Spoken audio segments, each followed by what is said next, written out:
Ay, tingnan yung anak nyo, mayroon na namang binibiling laruan. Kumuha sa labas.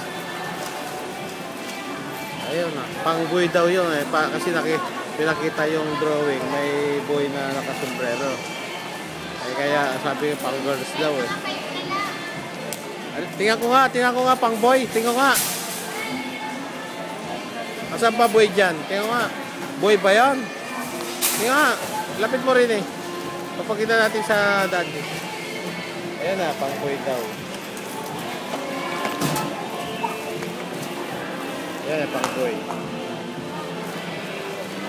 Luto-lutuan niya, pang boy ah. Ikayo ah, huwag kang kikibo ah. Pang sabi. Ni, pang boy daw to. May drawing na boy oh.